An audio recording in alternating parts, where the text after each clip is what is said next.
Hi friends, welcome to Thirumathi Kitchen. என் பேர் சத்யா. இன்னைக்கு நம்ம பார்க்க போகிறது என்ன ஸ்பெஷல் ரெசிபினா பால் பனியாரம். இது ஒரு செட்டிநாடு ஸ்பெஷல் பனியாரம். ஸோ வாங்க இதை எப்படி பண்ணலான்னு பார்க்கலாம். அதுக்கு முன்னாடி எங்கள் சேனல் பிடிச்சிருந்தா லைக் பண்ணுங்கள், ஷேர் பண்ணுங்கள், சப்ஸ்கிரைப் பண்ணுங்கள், மறக்காமல் பெல் பட்டனை ப்ரெஸ் பண்ணுங்கள். வாங்க வீடியோக்குள்ளே போகலாம். ஃபஸ்ட்டு இந்த பனியாரம் பண்ணுறதுக்கு தேங்காய் பால் ரெடி பண்ணிப்போம். அது ஆஸ் யூஷுவல் எல்லாருக்கும் தெரிஞ்சிருக்கும். அந்த மாதிரி நான் வந்து இப்போ ஒரு 2 மூடி தேங்காய் நான் எடுத்து நான் இப்போ அதுக்கு வந்து பால் ரெடி பண்ணிட்டேன். ஏலக்காவையும் அது கூடயே போட்டு நான் ரெடி பண்ணியிருக்கேன்.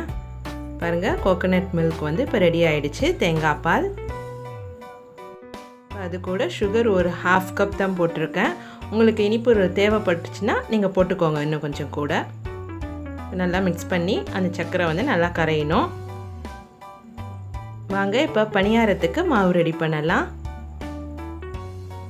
1 கப் அரிசி, 1 கப் உளுந்து, இது ரெண்டையும் நான் ஒன்றா சேர்த்து நான் ஊற வச்சுருக்கேன். 4 மணி நேரத்துக்கு முன்னாடியே நான் ஊற வச்சிட்டேன்.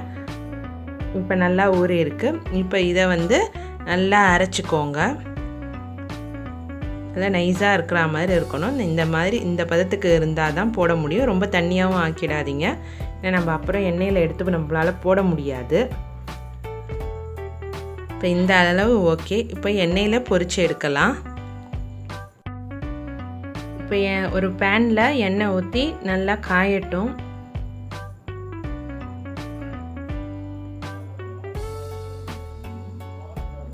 எண்ணெய் நல்லா காயட்டும். எண்ணெய் நல்லா காஞ்சதுக்கப்புறம் ஹை ஃப்ளேம்லேயே வச்சுக்கோங்க.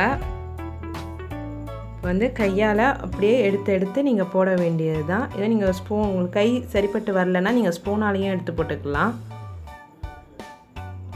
நல்லா பொன்னிறமாக ஆகி வர வரைக்கும் நல்லா ஃப்ரை பண்ணுங்கள்.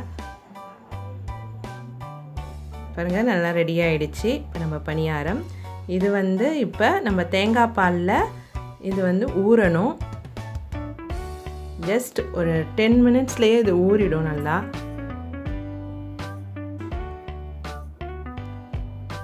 இப்போ நம்ம பனியாரம் ரெடி ஆகிடுச்சு. பாருங்கள் எவ்வளோ சூப்பராக ஊறி இருக்குது பாருங்கள். நல்லா அதை சாப்பிடும்போதே நல்லா உள்ளே இந்த தேங்காய் பால் இறங்கி நல்லா டேஸ்டியாக சூப்பராக இருக்கும். ட்ரை பண்ணி பாருங்கள் உங்கள் வீட்டில். எனக்கு பிடிச்சிருந்தா லைக் பண்ணுங்கள், ஷேர் பண்ணுங்கள், சப்ஸ்கிரைப் பண்ணுங்கள், மறக்காமல் பெல் பட்டனை ப்ரெஸ் பண்ணுங்கள். Thank you friends.